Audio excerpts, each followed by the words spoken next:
Hey y'all, and welcome back to our channel. We're so happy that you all are here with us. We're just happy to have our loyal subscribers continuing to watch our videos, and we're excited for all of the new people that we're getting here on our channel. Welcome to our channel. This is a great community full of other homemakers, cooks, gardeners, and farmers, so we're so happy to have you here. In today's video, we have a lot of exciting things to share with you. We'll be gathering some fresh strawberries, collecting eggs from our hens, watering and caring for our flowers, cleaning up our garden after a recent storm, and we'll be whipping up some delicious recipes in the kitchen using our farm fresh ingredients. So sit back and relax, and we'll share all we have this week with you all.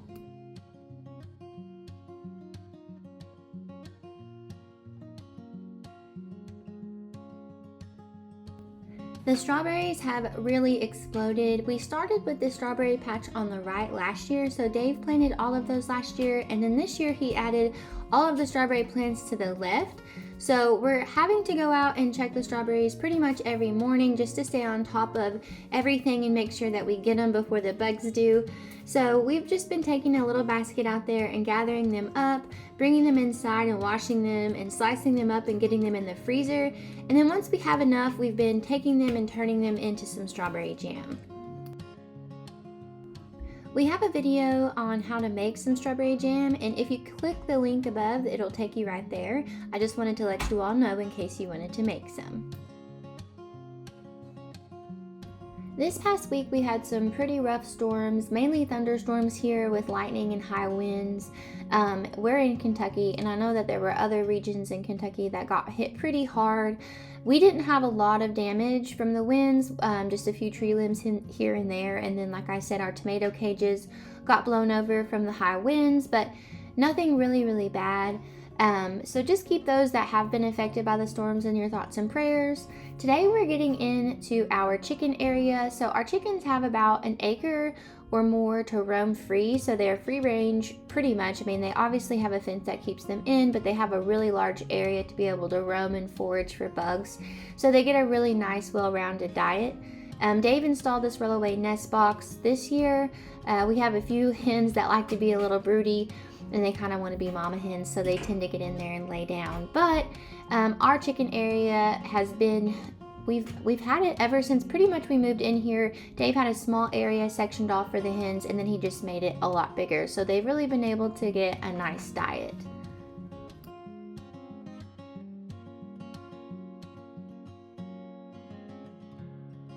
I did a video a few weeks ago on planting up all of these boxes and hanging baskets, and so I'll link that up above if you're interested in watching it, but I just wanted to share a little update on the flowers and show you all how much they have grown since I planted them. So this may not be a very common thing to make, but I decided to make some homemade kombucha. So in order to do that, I had to create a Scooby, and if you ever research kombucha, then you need to look up Scooby and it'll walk you through how to do that. But at this point in the kombucha process, I'd already made a Scooby, and so I was just adding in tea and sugar and allowing it to ferment even more. And kombucha is just another really great probiotic drink for you, along with the kefir milk, and I'll link the kefir milk up above as well. But those are two wonderful drinks. I'm making some homemade cornbread. This is a super simple recipe. You mix up cornbread just like you would. I actually use the self-rising corn bread recipe that is on the back of the bag, so whatever bag you have, follow that. And then just to dress up my cornbread a little bit, I like to add in some different spices. So my husband actually grew a bunch of jalapeno peppers last year, and so he dehydrated a lot of different peppers and then ended up grinding them and making his own spice. And so it's got different peppers in it, and so when I want to make a spicy cornbread, I add it in, and so that's the seasoning right there. And then I add in a little onion powder and garlic powder, and then I put in some shredded cheddar. And so I'm making kind of a cheddar jalapeno cornbread with just a few other spices, and it's really delicious.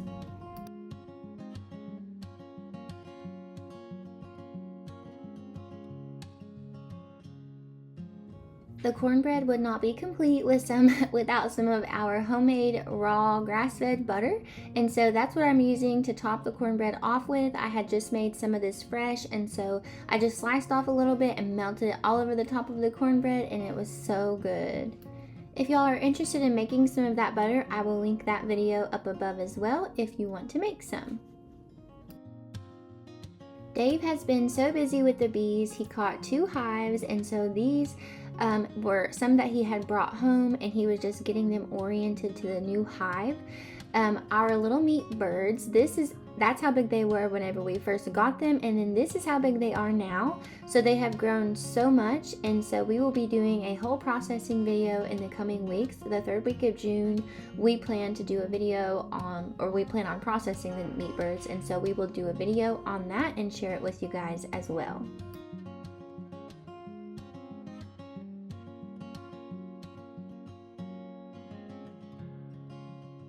I'm so happy with the way that these window boxes or patio boxes turned out. I was a little hesitant at first to try some different flowers this year, but the zinnias are so beautiful and they're getting just enough sunlight where they're sitting along with the begonias.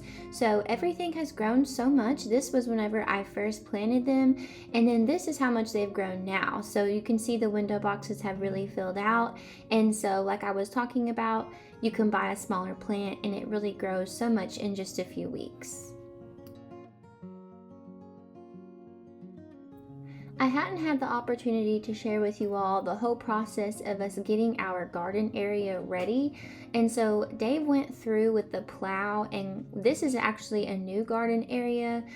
We haven't planted in this spot before, but I'm really happy with the dirt and the nutrients. It seems like the plants are doing really well in this area, and it gets a lot of nice bright sunlight, and it drains really well. So he plowed this big area, and then he tilled it with our tiller, and then obviously now it has been planted with all of our cabbages and cauliflower and broccoli and pepper plants.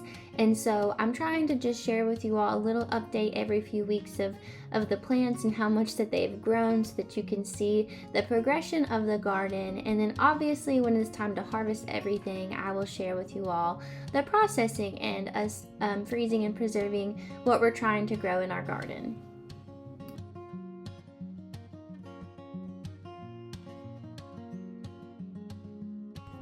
To go with our cheddar jalapeno cornbread, I decided to make some fried kielbasa sausage mixed in with some fried cabbage. And so to make this, I just get my cast iron skillet, my pretty large cast iron skillet, hot over medium heat, and then I added in some of our homemade raw butter. And if you all would like to make some of this homemade raw butter, I will link the video up above like I said before.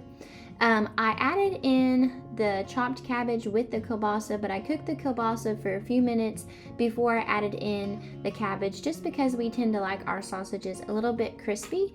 I did add in some seasonings, just basic salt, pepper, onion powder, garlic powder. I feel like those are my usual go-tos. I guess I'm kind of boring, but like I said, I just melted some of our homemade raw butter in the cast iron skillet, added in the kielbasa and let that cook, and then added in the cabbage. And so that was part of our meal to go with the homemade cheddar jalapeno cornbread. And then I also added in some of that homemade seasoning that Dave had mixed up. Whenever he goes to make that this year, I will try to share a video with you all on how he does that process of dehydrating the peppers and then getting the seasoning mixed up, because making your own seasonings is really nice. You don't have all of those added things in there that you don't like. So I decided to cook up some red potatoes in the Instant Pot, and so I just washed these red potatoes up really good and got rid of some of the bad spots, and then I just chopped them up like you would if you were making a potato salad. I added them into my Instant Pot with about a cup of water and cooked them. I don't really remember exactly how long it was, but just long enough in the Instant Pot to make sure that they were done but not overdone, because I still wanted them to be a little bit crunchy like a potato salad, but not completely turned into mush. And so like I said, I added in the water and then added in the potatoes. I put a little seasoning in there and cooked it for a few minutes. And when they were all finished, I added in some seasonings. Oh, I guess I added the seasonings in afterwards, but I put in some butter. I think I had used all of our homemade butter at that point, so I was back to store-bought butter. I just sliced that up into the Instant Pot with the potatoes and added in some sour cream and some of our raw milk to make them creamy, and then that was our side to go with our kielbasa and cabbage, and then our cheddar jalapeno cornbread. Anything like this that I can just throw together really quick, meat, potato, vegetable, whatever, it just makes the night or makes my life a lot easier as far as supper goes. A lot of times this is what I do for our dinners, and it gets us fed, and we have plenty of leftovers. Dave always likes to take leftovers with him to work the next day. And I wanted to share with you all this beautiful dinner bell that he purchased for me. I think it's so neat. And so I wanted to share that with you all.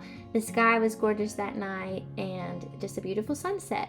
If you all are still here, please like and subscribe, and thank you all so much for following along with us.